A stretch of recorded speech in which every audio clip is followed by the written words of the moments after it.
Hello friends. It's great to see you here again. This financial series has presented an instructive and useful series on the topic of joint stock company.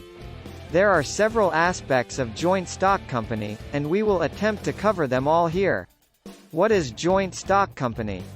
Generally speaking, a joint stock company is defined as a business organization in which all of its shareholders own a portion of the company's stock equally. Shareholders are each entitled to a certain amount of stock in the company, which is represented by their respective shares. There are no proprietorships or partnerships among the world's largest corporations, if you think about all of the world's largest corporations.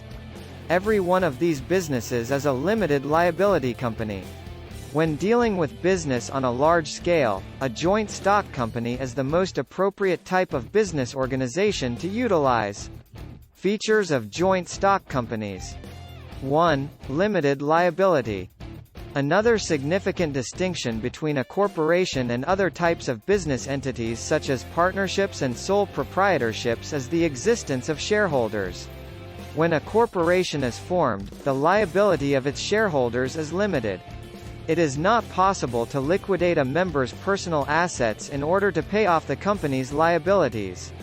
Generally, the amount of unpaid share capital limits a shareholder's liability. A person is not liable if his shares have been fully paid. It makes no difference how much debt you have. Only the assets of the company can be sold in order to pay off its own debt. No one can compel members to pay up in this situation. 2. Artificial legal person. As defined by the law, a company is a legal entity that has been established by statute. Certain things, such as owning property in its name, entering into a contract, borrowing and lending money, suing or being sued are available to it just as they are to any other natural person. Certain rights have also been conferred upon it by the law, which are exercised by its board of directors. The majority of laws, rights, and responsibilities, however, do not apply to businesses. No physical manifestation of it exists. It can only be found in legal documents and not in reality. As a result, we refer to it as an artificial legal entity. 3. Incorporation. It is necessary to incorporate a company in order for it to be recognized as a separate legal entity and for it to be able to exist. A joint stock company cannot be formed without first being registered. A company does not exist unless it has been incorporated. 4. Transferability of shares or the ability to transfer ownership of the stock. Stock is the ownership unit in a joint stock company, and shares are the units of ownership that can be transferred. It is virtually impossible to transfer shares in a public company because there are so few restrictions. There are some restrictions in a publicly traded company, but the transfer cannot be prohibited under any circumstances. 5. Perpetual succession. Due to the fact that the joint stock company is a product of law, the only way for the company to come to an end is through the proper operation of the law. It follows that there is no connection between the existence of a company and that of its members. Even though the members or shareholders of a corporation change over time, this has no effect on the company's existence or viability. 6. Common seal. Corporations are made up of people who don't exist.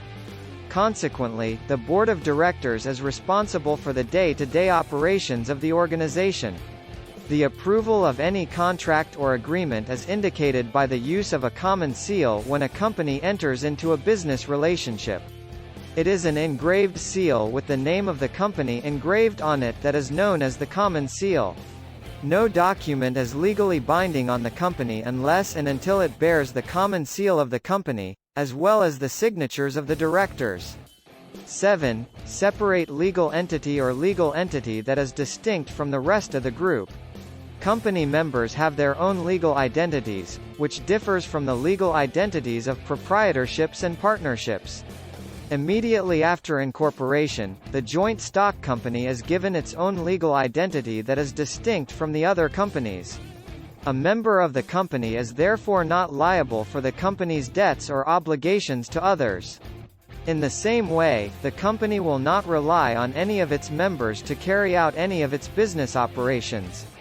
Joint stock companies have several advantages over other types of businesses. It is possible to transfer the ownership of a company's stock. They can also be sold on the open market and converted into cash in the case of a publicly traded corporation. Ownership is made simpler as a result of this feature. A joint stock company's limited liability for its members is one of the most attractive features of the entity. 2. Their liability is limited to the amount of money owed on their shares that has not been paid. They are encouraged to invest in joint stock companies because their personal wealth is secure. In order to oversee all of the company's activities, the company hires a board of directors. The board of directors is comprised of highly qualified and talented individuals, which results in effective and efficient management. Furthermore, because a company typically has substantial resources, it is able to attract the best talent and professionals. Fourth, a joint stock company offers the benefit of perpetual succession. Company survival is affected by a variety of factors such as death, retirement, insanity, and so on. Company liquidation is the sole option available under the Companies Act. Disadvantages of forming a joint stock company. 1. There are numerous stakeholders in a company, including shareholders, promoters, the board of directors, and the workforce. Debtors, creditors, and so on. All of these parties have their own interests in mind, which frequently results in a conflict of interest.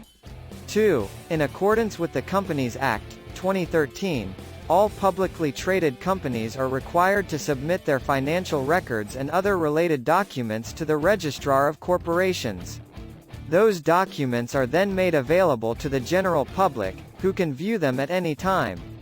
As a result, the company's secrecy is completely breached. 3. In addition to the lengthy and complicated process of forming a joint stock company, there are several disadvantages. There is a possibility that this will take several weeks and will be costly. 4. Furthermore, even in the course of their normal business operations, a corporation must comply with an extensive number of laws, regulations, notifications, and other requirements. 5. Besides consuming time, it restricts a company's ability to innovate. Finally, in this whole financial series, we discussed about what is joint stock company, how does it works, features of a joint stock company, advantages of a joint stock company, disadvantages of a joint stock company, and much more. Hope you understand and found this financial series more instructive and useful. Thanks for joining us. Hope you have a beautiful day.